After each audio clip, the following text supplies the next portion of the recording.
for me. Let me check my stream, my feed.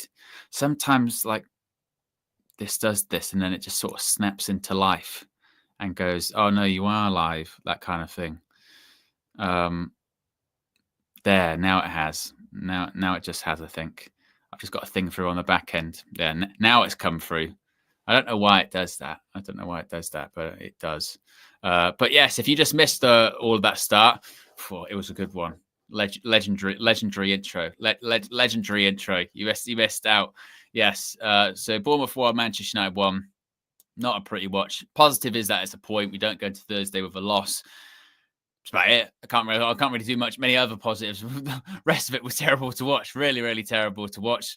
But we'll take it. Højlund scored, which I guess he's got some momentum, I guess. But I mean, I'm struggling. I'm reaching definitely. Let's get straight into the calls. Why not? Let's start off with show. I mean, well, first, actually, I'll ask you, what did you make of what KG was saying there? Saying that he was surprised how bad it was today and it's got worse after a week of training. Do you subscribe to that, or is it just as bad as it's ever been? Can't lie, when he was saying that, I was like, KG, mate, where you been since November? Like, it ain't been good, man. Like, we've won, wasn't it? We've won 6 league games under Amorim the whole time. So, yeah, six, 23. So the other 17, I'm not sure where you've seen the improvements, but hey, listen, I don't know. People see positives where they see positives, right? But yeah, today was just proper shit, innit? You know what I mean? Let's just be that. Yeah, it's just that's all it was. I mean, it's nothing. Yeah, for me, it's nothing I ain't seen before. I've seen worse, mostly that. Yeah, it was just a weird game. I think when Bournemouth were deservedly in front, first half they kind of did all the, I say attacking. They weren't that great today, but second half I just thought they just backed off because they thought, look, these lot ain't gonna score. And obviously the 10 men I would say the 10 men changed something. It didn't really, because we still didn't create that much afterwards. I mean, if you look at the goal we scored, it was like a deflected shot, really, isn't it? So yeah, it's bad, isn't it? Like, I mean, the more league games go by, you start to forget your last league win, which was for us before the international break against one of the worst teams the Premier League's ever seen in Leicester, right? So how much you can take from that is another thing. Obviously, I mean, we've only scored 2 goals since the international break, which feels like a while ago now. So it's not. The problem is this, right? Is I think for a lot of fans, including myself, you're not seeing much to give hope going into next season, even if we sign players, right? Only because you always hope to see some improvement with the original squad when a manager comes in. Obviously, we have to be realistic with what that improvement is, because we know we have a lot of bad players, old players, just players that are going to leave on free agents, whatever. But I think when you watch us, I think the worst thing for me is that in my lifetime, I've never seen such boring football played by United. That's the worst thing for me. I think I can not I can take losing. Losing, well, at this point, losing is kind of normal, so it doesn't make me that angry. But I could take it if, like, some of the football was like, oh man, that moment in that game though, that was magical. Like, I don't think there were any magical moments today. Were there any magical moments last week against Wolves, even though they played all right? Against Newcastle, definitely, and then magical moments from that game. The City game when we drew 0-0, that was one of the least non-magical games in the whole of history. And the Forest away game, again, there's not much magic there either. So, I mean, I don't know, it's just, when you're like, I think you're just watching the games and you're just getting through them. That's it. Yeah, that's it. And what we're going to see this week, by the way, because we've got Champions League obviously on Tuesday and Wednesday, and these games are at the moment, Liverpool and City game against Forest. It's when you watch these other games, the opposition teams, where you go like, I don't see that every week. I don't see this every other week, and it's like, and this is when we had a discussion last week of we haven't actually improved. And is it a case of them for next season? It is blind faith at this point. We just have to hope that it will get better if we bring players in, because there's no evidence to suggest otherwise. it's not even at this point. It's been blind faith for a while, I think. I mean, I think for me anyway, like for me, it's not even like I have blind faith in Amorim. It's just I'm not. Look, even if it gets to a point where Amorim needs to go, I'm not going to do this thing like I did with Ten Hag. Or Amorim needs to go. I think I'm just tired, if I'm being honest. Like to be like just watching it and seeing what I'm seeing. I think that's all it is. I think that's what I think. I'm tired, and I think I've lost a lot of hope in the club in general in the last couple of years. But I mean, I guess looking forward to Bilbao. I actually think Bilbao is like the worst kind of opposition for us, because I'm sure you know this already. Like you do your research on the stats, and they've got the best defense in La Liga, which is kind of the worst thing for us because we're so bad at scoring. So it's like you want. I think you want to. For us, we want to play a team that is like bad defensively because it at least gives us a hope that they might make a mistake. When I've seen Bilbao a few times, I watched Bilbao against Madrid, played Real Madrid a couple of weeks ago. They set up like full on defensively, frustrated Real Madrid for the whole 90 minutes, and then Valverde scored an absolute screamer. But if they can hold out Real Madrid for most of the game, you can do it pretty comfortably against us. That's the logic I'm using anyway. And and if Hoyland, if he's going to persist with starting Hoyland in both games instead of Chido, then it's just not going to end well for us, I think. Wow, he's not registered, is he, Chido? So we can't even. It is. Oh shit! We've got nothing else. We've got nothing. I'll keep forgetting about that. Oh well, then. Oh yeah, well, there you go. That makes my mind up what I think's gonna happen. But yeah. Oh yeah, I didn't even think about that. Yeah. I guess we're screwed then, isn't it? Yeah. I guess we are, show. There you go. Look at that. See, it's in real time. We realised. Oh yeah, crap.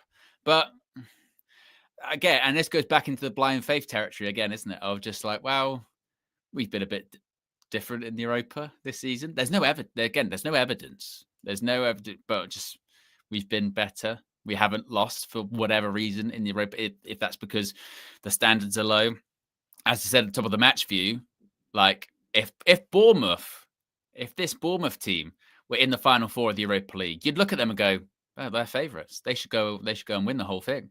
If a lot of teams actually that above us in the Premier League are we're in the final four of this Europa League, you go, they're probably one of the favourites. Yeah. But we're just rubbish. We're not good. What else are people saying here in the chat? Redwan says that astronomically better than us, though. That being Real Madrid. Jedi Pyro says no Magic FC. Redwan says, I agree with you. All we can do is hope. 316 says the comparison between where we are and Liverpool watching them at the moment is really sad. And Javed saying maybe this is going to be a purple patch for Rasmus. Purple patch starts today. Yeah, that's what it's going to be. Let's go to another call. Let's go to Amanor. Amanor, what did you make of that 1-1 today? Yeah, I just found it not boring. It's what I expected, to be honest with you. Nothing magical, really poor. I just want to touch on a couple of points that KG made and Shaw made before. When we bought Amorim in, I'm not Amorim out, by the way, so that's my caveat. We said we wanted a manager who could come in with his identity, style of play, and had a philosophy, and he wouldn't wither. But at what cost is that to us as a team? You know, the analogy I'd use always is that we're accepting, we're normalizing losses, we're normalizing crap performances as a fan base now. And that's scary. It's like, I don't know if you've seen this experiment at school in OWEN where, if you put a frog in cold water and boiling water straight away, the frog will die. But if you put a frog in like room temperature water and then heat up that beaker, it'll go to like 90 degrees, 100 degrees, whatever, and the frog will be okay because he's accustomed to his surroundings. I feel like that's what we are. We are the frog, and we've accepted that it's okay to only have 6 wins, lose, and accept that type of performance. I mean, that we need to wake up here because Owen, I'll put this question to you: if Sir Jim the Rat decides to sack Amorim next week, what defense would you put for keeping Amorim? Again, there isn't one, is there? There isn't one. Again, it's for next season. It is blind faith. That's what it is. It's the hope that, well, if we sign 4 or 5 players and they're all first team starters, 4 or 5 players would make this team better. But as far as coaching the players, improving them, there isn't. That's what I was saying to KG about this week of training. There's no evidence to suggest that's getting any better. It's No, not. and I know Flex. I love Flex. He's my favorite YouTuber. I put a super chat at the end about Glasner being better than Amarin, and he didn't dismiss it, but he just KG made a point about saying, "Oh, Postecoglou, we were supporting that." I'm not saying. All I'm saying is, look, Glasner, I think, has a squad of players that's similar to United into the level, but he's able to coach them consistently. And yes, he may not have his players. He didn't get anybody in January, fine. But I expected some of his players, some of the United players to have improved. I'm not seeing one. And people could argue Ahmad, but Ahmad was going to improve anyway because I feel like he was being suppressed by Eric Ten Hag anyway. And it was Ruud who's really unleashed Ahmad for me. So, I just fear that for me, I think we're not going to win the Europa League. We're going to get knocked out either in the semi-final, final, but I just don't think we're good enough to win the Europa. And then the examinations will be on Amarin and his coaching staff. And like you said, Owen, before, it's like, come pre-season, if we don't win the Europa League and we're losing like 1 or 2 pre-season games against West Ham or whatever the other teams, the amount, I was someone transfer's going to be screwed up because we're not talking about that. No, we're on hope that we're going to win the Europa, but I'm now getting myself used to the reality that we're not going to win the Europa. What's going to happen next? And are we ready for the chaos that could be in the summer? Yeah, no, I agree. Big up, Amino. I appreciate you calling in as always. If you care, Spurs are 1-0 up against Liverpool. Do you know what though? I do struggle to be like, Liverpool, because I mean it'd be funny if they have to wait a little bit longer, but they're gonna win the league, aren't they? they're still gonna win the league. I guess it'll be a bit you didn't win the league today. You'll win it next week, Okay. I think they still win in that scenario, don't they? We don't. But and of all teams for Spurs to do it, yeah. And to be honest, Liverpool come back. This is Spurs at the end of the day, and it's at Anfield. They'll come back. They've gone 1-0 down at home a couple of times this season, haven't they? Liverpool. So yeah. Let's go to another call. Let's go to Chalaboy Comics. Was the positive? We didn't lose. We got a point ahead of Thursday. Not that much has to be positive about, though. Yeah, no, it was a tough game. Good to see you, Owen. I feel like I'm in a toxic relationship with an ex that just won't go away. You sort of like break up to make up to break up. And when you think they've done stuff to, you leave them for good, they do the Leon thing and you come, you're like, oh, I love you again. And then you give them another chance. And then now they're here pulling the stinker because, like you said, the only good thing about this in its totality was the fact that we didn't lose. Because if we, take a step back, Bournemouth is way higher than us on the table. So in fact, we went away and got a good point. You could switch it like that. But if you actually watch the game, it was quite terrible. And waking up at 6 a.m., to watch this game, again, they didn't give us much to go with. That being said, I do want to highlight a couple positives. And I want to come here to defend my boy Roberto, because Roberto, I thought, especially in the second half, was a class above the rest of the players on that pitch. And that's not saying a lot because everyone was pretty much terrible. But I felt like, especially in the second half, when he moved to the left wing back position, and we were at a certain point also up one man, he was creating, he was bringing the ball down really well, and the goal came from his. I think he was the orchestrator of that goal. And I'm just happy that he played 90 minutes, and I hope that he can gain fitness, because it was evident that he wasn't as sharp to start the match, but he grew into the game. So I just feel like the slander on him, I think, is unwarranted today. Rioro, again, I'm a big fan, did well. And Garnacho, I think, tried to play with his teammates a lot more this game. So that's all I can say in terms of positives. But, and when we were at, it was 1-0 to them. They got the red card. I was like, okay, fine, 20 minutes to score a goal.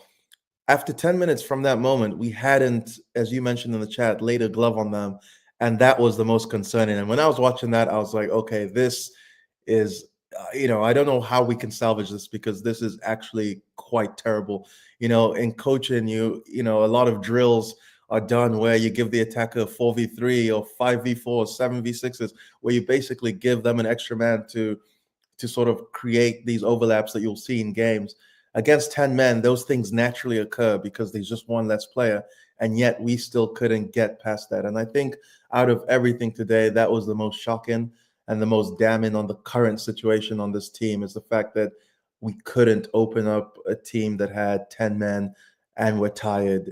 I don't know. It's just not good enough. But again, what can we say? We've seen this story before. I know it's not looking good for Amorim, but I just want to give him a full preseason in his signings and see what's up, because judging from what we've seen from Sporting, he can rebuild struggling teams, and I'm willing to give him a chance to do it at Man United.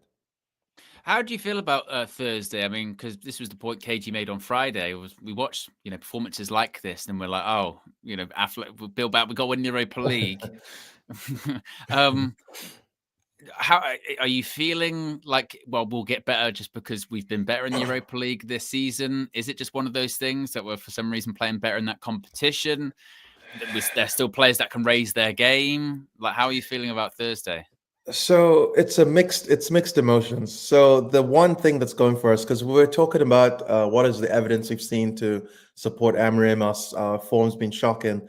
In Europe, we're still the only unbeaten team. So if we're going to use that argument in the Premier League that people are worried about Amorim, I think the same can be said against, in favor of him in Europe, that we haven't lost yet, and we've, in general, played very well. Personally, I always get nervous when we face Spanish teams in Europe, because that just historically has been our Achilles heel. They keep the ball well.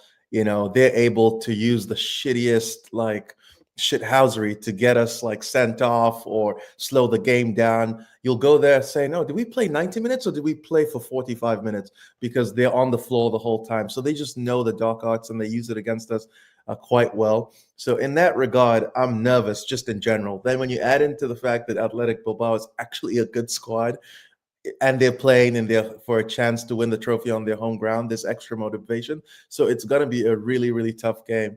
But on the flip side, I have seen us do well, and ultimately, I like big game players in big moments, and I think we have a few match winners on our squad. We have Casemiro, Bruno if he turns up. If Roberto gets fit, I think that at his level, at his top, he's one of the best left backs. Obviously, I don't want to talk too much about him because we could get a report today that says he's injured and out for Europe. So I don't want to do that, but I think we have enough, match winners. The question then becomes what we do with actually a show actually addressed this. I was going to say what we do with Højlund and Obi, but I guess there's no choice because Obi's not in the team, which was interesting because he came on and within 2 seconds he already got a chance, right? Already does something. Exactly. Yeah. And I've sort of defended Højlund because I think he has the raw tools. But here, I don't know if he has a striker's instinct yet. So maybe, when we turn him into a left wing back, maybe that's what we do with Højlund, because I just don't know what the hell is going to happen. Because, I'm just glad he got his goal today, and hopefully that's confidence. But yeah, it's going to be a tough game. I'm only believing because we're Manchester United and we do, sometimes rise from the ashes. So I'm going to give us that chance. And I hope Casemiro has another big game, because I think a lot of it is going to rest on him and Bruno's shoulders if we're going to progress against Bilbao. I happen to agree with you on that one. Absolutely. Big up Chalaboy Comics. Appreciate you calling in as per always. Like I said a couple of minutes ago, guys, that's why I'm not getting giddy about this Liverpool. It's 1-1 already. You know what I mean? Just what it's Spurs and it's Liverpool at Anfield. And it's not like, they're going to somehow bottle the league. They're not. They're going to win the league. They've been leading the league all season, haven't they? It's very clear. Let's go to someone else. Let's go to Joe Blackburn. I mean, well, what do you... Owen. Yes. How you doing? I'm better that match has ended, to be honest with you. What did you make of what you saw? Well, to be honest, Owen, I've come here to ask you some questions. Yeah. Oh, okay. I've come here to ask you some questions because I've been watching United View for a long time now, and you seem a little bit despondent this season. Are you confident in this manager at the moment? like I said, it's blind hope and blind faith. I couldn't tell you with confidence Ruben Amorim will turn it round. I couldn't tell you that. I couldn't tell you that. It's because there's no evidence that's going to happen. You know, the players were just as bad as we were before. My hope is that he gets, 4 or 5 first team starters, because that does change the team. I think there are critical positions that need to be changed in the summer if he were to succeed, one of which is the goalkeeper, one of which is the striker. If we don't replace both, then I think he's dead in the water. Here's the thing. I feel that the manager's in danger of being labeled like Ten Hag in terms of like favoritism with certain players. Because there's certain things that he still play. There's certain players that he still trying to play back into form. I mean, why not start Cheeto today? Yeah, no, I agree. I was surprised he didn't start. And to be honest, now the worry is, bloody hell, Liverpool scored again. Fucking hell. Yeah. Do you know what? That's another question, actually. Why are people not more bothered? Why are Manchester United fans not more bothered that Liverpool are going to win the league this season? Because they're despondent. They're like, I think they'd be more, they're aggravated and annoyed, but it's not, if we were like, let's say 10 points behind or something, then I think we'd be annoyed. We're so far from being even near that conversation. If it was like just another reality, like just a complete alternate reality, we've got no say and no right to be like, it's terrible, because we've done. Yeah, but our legacy's been taken away, bro. By ourselves. And no one realized this. Like when you sit back and actually take stock of what's happening, Liverpool about to beat our record. There's no one just like we did to Liverpool. Just like we did to Liverpool. I mean, I'm sure Liverpool fans probably had the same conversations, right? When we surpassed them, considering how far behind we were, and we surpassed them. I can't believe this has happened. And then we've only got ourselves to blame. It seems like we just don't care, though. I mean, from the gauge that I've been feeling from the Manchester United fans over this season, it feels like we care more about Arsenal trying to win the Champions League than us, than Liverpool beating our record.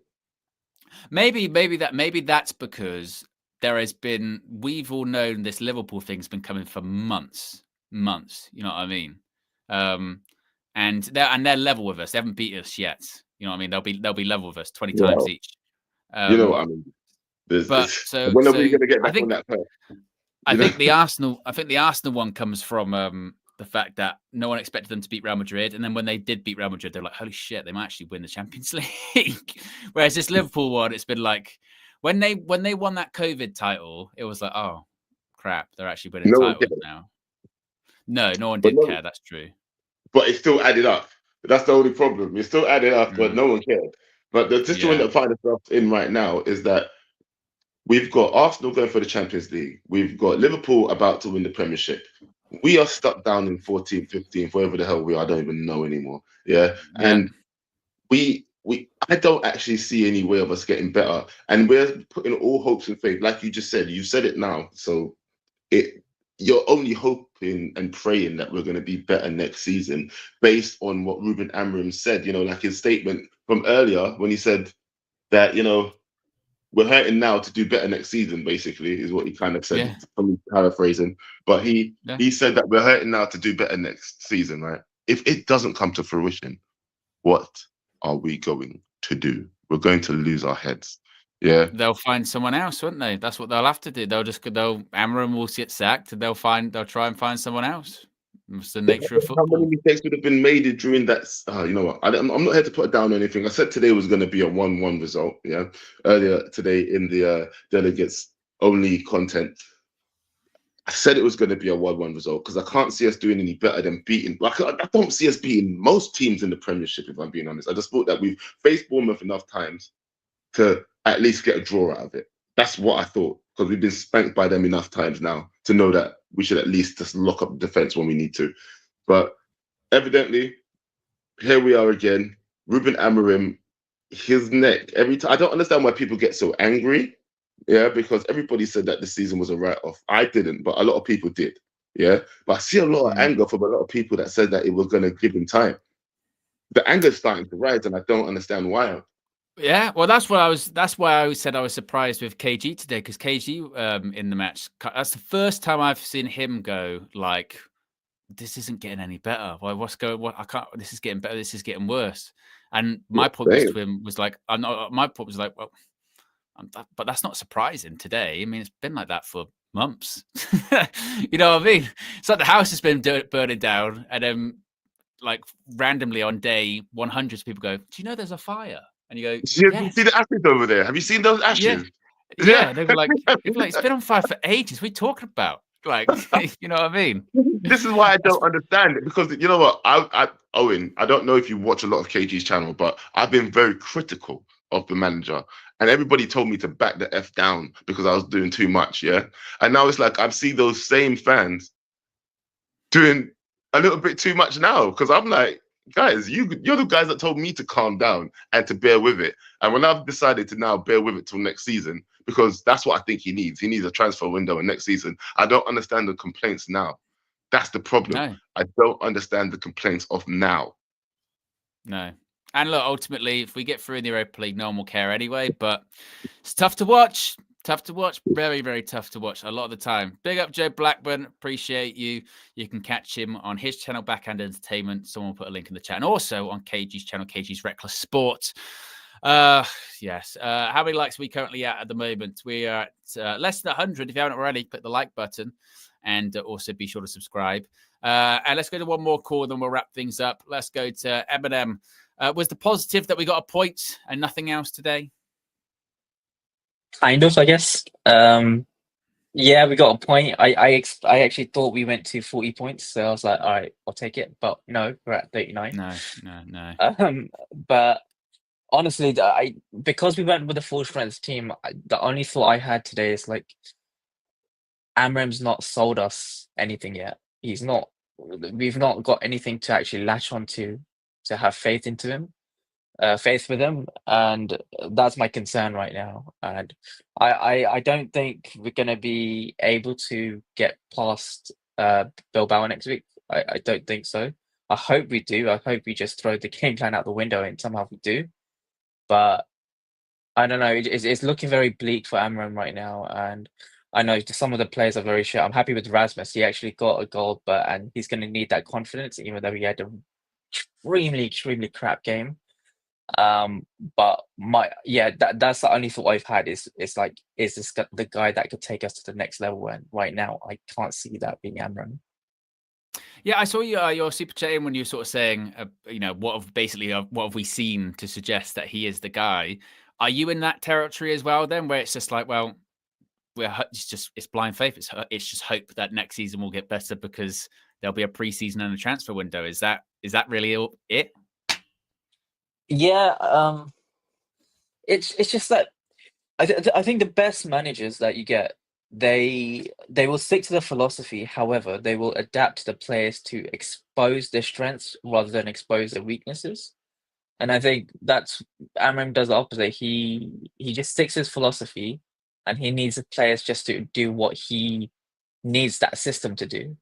And so, for example, we could be playing against a midfield 3, and he'll put out a midfield 2, and obviously we'll be dominated in that. So he wouldn't change from that. And I don't think that's a positive for Amram, and that's one of the reasons. It just gives me a lot more doubt of him being the person to take us to the level that we need to get to. And we need something to actually latch onto. So I'm looking at Liverpool right now. They're 2-1 up right now. Slot's taken over a team. Obviously, they've got Premier League winners in that team.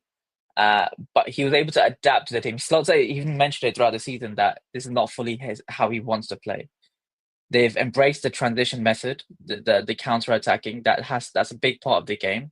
And that's why they've won the league this season, because they've been able to get the best out of the team, adapting to those players, even just a little bit. And Amram, he doesn't seem like a manager who will ever do that. And I think that's one of the reasons why the whole of the fan base is going like, we don't want this manager to adapt to these players. We don't want that. We want him to expose the criminals when Amram first came in. But really, what we really needed is we needed a manager who would stick to his philosophy, but expose the strengths rather than the weaknesses. And that is something that desperately needed this season, especially, and we desperately need when we're going to the next season, when we're going into a transfer window where we're going to recruit his players. No, I agree. I agree. Big up, Eminem. Appreciate you calling in as per usual. I missed a super chat. I didn't realize we had one from Super Arch. Says, happy with Amrim, not happy with the quality of the team. I'd rather get Kudia and some no names of heart and physicality and start to rebuild that way. Well, look, for me, someone mentioned it. Someone said it in the chat. There you go. Owen, why is every presenter, etc., on this channel say is positive about Amrim? And I don't 3-1, literally. I don't think it's positive about Amorim. I think there are concerns and I think there are worries, as many have said. I worry for him, Jeff. But I think there is at this point, it's going, well, look, he came in midway through the season. He deserves a summer window. Get his players have a pre-season. But the pressure's on. And I don't think it's, I don't think it's radical to suggest like, there are reservations and doubts, because when you've won, was it 6 games out of 23 in the Premier League? Of course there are going to be doubts. Of course there are going to be reservations about that. So, yeah, and depending on what happens in the remaining games of this season, I think will also be on how he's judged at the beginning of next season too. As we've said, if he doesn't win Europa and we do finish like 15th or 16th or something like that, everything will be judged. Like the pre-season results will be judged. There might even, I wouldn't even be shocked if there were like reports and rumblings going, Ineos are looking at the market and seeing who's available and all this kind of stuff. I wouldn't even be shocked, wouldn't be stunned about it, So we'll see. But my hope, and that's what it is hope. There's no evidence to suggest is that, look, you do some major surgery on this team and you get better players that fit what Ruben wants, you maybe get better performances and better results. But, it's rough. It's very, very rough. And when I talk about hope and faith, there's no real evidence to suggest that we should be able to beat a Bilbao, who are doing well in their league this season. But, that's where we're at. That's where we're at. So there you go, guys. That's the full-time view for you today. Appreciate everyone tuning in. Be sure to click the like button if you haven't already. Be sure to subscribe. What's on tap? Obviously, fan views are on their way out now from Flex, KG, player ratings, etc. There'll be an aftermath. It was a good aftermath, actually, in the match view today with Flex, KG, and myself. So check that out. We'll be live once again tomorrow morning, 9 a.m. as per usual for the morning view. We'll have red carpet tomorrow at 7. Over on the Football Flex, there'll be some reaction to this Liverpool game against Spurs. So check out Flex's channel for that. We're going to have some live streams on that channel this week as well for the Champions League games. And of course, we'll be live Thursday for that first leg of the Europa League semi-final. But until then, have a good weekend. Don't let Manchester United ruin it. And I'll speak to you tomorrow. Peace.